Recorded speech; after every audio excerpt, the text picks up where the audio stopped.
Bonsoir à tous et bienvenue à votre rendez-vous de 19h sur la télévision du Burkina. Voici les titres. Les agents de santé du CSPS de Seitenga dans la région du Sahel ont déserté leur lieu de travail. Tous seraient partis de coups et blessures dont a été victime une infirmière de ce CSPS.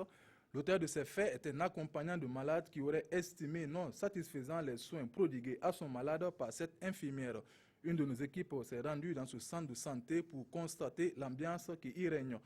Et puis plus de 400 élèves étudiants viennent de faire leur sortie officielle au centre agricole polyvalent de Matourkou. Formés dans les filières liées à l'agriculture, ces compétences vont ainsi renforcer ce secteur qui occupe l'essentiel de la population active au Burkina Faso. La scène s'est déroulée ce 26 octobre au centre de santé et de promotion sociale CSPS de Seitenga dans le Sahel. Une infirmière a été victime de coups et blessures à la suite d'une prestation jugée non satisfaisante par un accompagnant de malade. Conséquence, les agents de santé ont déserté le CSPS pour protester contre cet acte. Constat sur le terrain quelques jours après les faits avec Alexis Ouedraogo et Bernard Diasso. C'est un CSPS, un centre de santé et de promotion sociale, en arrêt de travail que nous avons constaté le samedi 29 octobre 2016 à Seitenga. Tout a commencé dans l'après-midi du mercredi 26 octobre dernier. Un accompagnant des malades aurait porté la main sur une infirmière. Conséquence, les agents de santé ont déserté le CSPS. Quand elle est sortie, je l'ai croisée. Quand je l'ai croisée, j'ai dit madame, donc vous étiez dedans, puis moi je tapais à la porte. Elle m'a dit oui, elle était dedans. Il y a quel problème? J'ai dit non. Moi j'ai amené un malade. Elle a commencé de parler. Moi aussi je suis en train de parler. Quand ils sont rentrés dedans avec le masoir, on m'a donné l'ordonnance. Je suis parti payer. À mon retour encore, je retourne. Elle sort encore. Elle parle à mourir. Moi je ne comprends pas mourir, mais elle parle à mourir. Je sais qu'elle est en train de m'insulter. J'étais en partance pour Doli lorsque j'ai vu un attroupement. Renseignement pris, il s'agissait d'une bagarre entre un accompagnant d'un malade et un agent de santé du CSPS.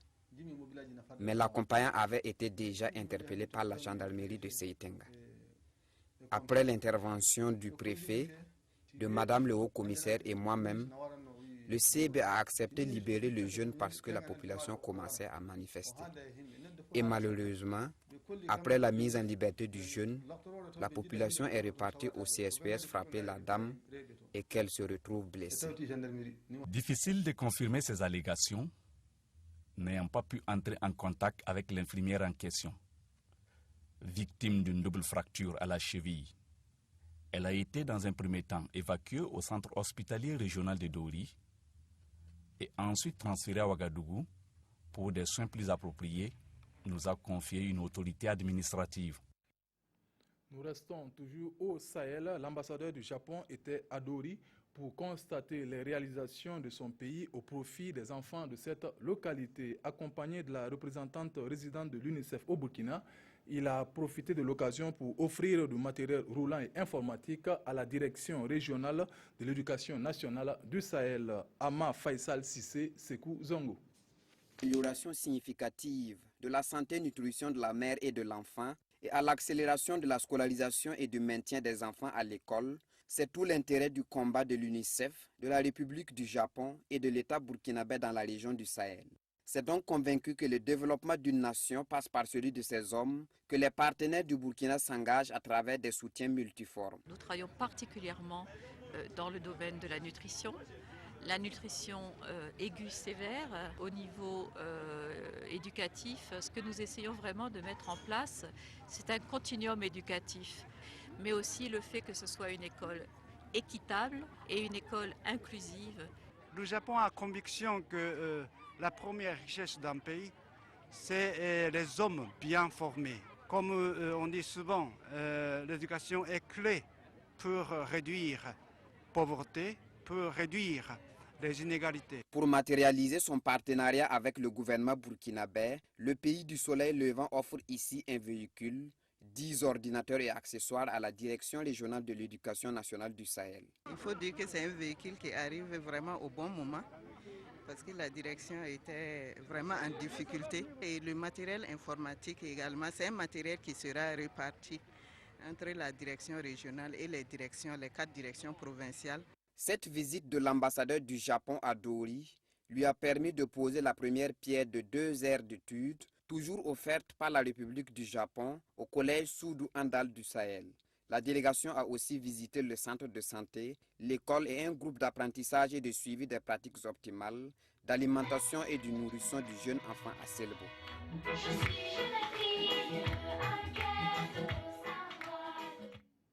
Au nombre de 444, la promotion 2016 du Centre agricole polyvalent de Maturku dans les Hauts-Bassins a effectué sa sortie ce samedi. Ses élèves et étudiants futurs spécialistes des questions liées à l'agriculture se disent prêts à relever les défis qui se présenteront à eux. Sécurité alimentaire et changement climatique, rôle et place de l'agent de l'agriculture, tel était le thème de cette sortie. Karim Ilboudo, Mireille Carole Tougma.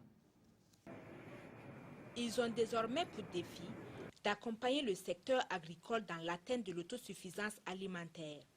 Ce sont au total 444 élèves et étudiants du Centre agricole polyvalent de Maturku qui viennent d'effectuer leur sortie de promotion baptisée Espérance. L'agent d'agriculture, en temps normal, c'est le compagnon du jour, de nuit des producteurs. Nous pensons vraiment que nous constituons de l'espoir pour ce monde rural et nous sommes engagés vraiment à remplir cet espoir-là. Nous attendons cette promotion qu'elle s'engage résolument aux côtés déjà de l'aide dévancier pour le combat qui est mené sur le terrain, surtout avec le PNDS, qui veut que l'agriculture contribue fortement, en tout cas à la transformation structurelle des bases de l'économie burkinabé.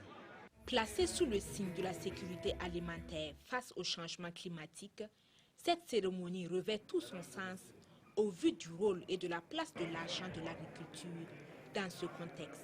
Les changements climatiques affectent les productions agricoles et aujourd'hui le ministère a mis en place des technologies simples et des stratégies d'accompagnement des producteurs. Nous voulons prendre cela en compte parce que c'est un réel problème. Créé en 1963, le Centre agricole polyvalent de Maturku, communément appelé CAP Maturku, a notamment pour mission d'assurer la formation des professionnels de l'agriculture. Cette année, ce sont 5 promotions qui viennent d'effectuer leur sortie. L'école primaire publique de Tenado A dans le centre-ouest a 60 ans d'existence. Une célébration sous le sceau des retrouvailles entre anciens élèves, maîtres et parents d'élèves de cette école qui, depuis 1956, date de sa création, a vu passer des milliers d'enfants. Reportage Bouma Ernest Nebier. L'école de Tenado a fête ses 60 ans d'existence sous le thème « Une école, un développement partagé ». Une commémoration qui est une occasion de retrouvailles entre anciens élèves et enseignants. Ils se souviennent de leur passage à cette école et se racontent des histoires drôles vécues. Lorsque la cloche sonnait pour le couscous, il met directement au tableau un problème. C'est-à-dire celui que tu trouves, il sort. Celui que tu ne trouves pas, il est puni. Et des fois, au niveau de la classe, il y a 10 personnes. Mais le couscous est partagé devant la porte.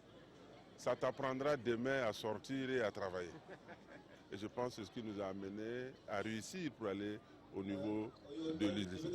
Les anciens maîtres n'hésitent pas à parler de leurs expériences aux nouveaux.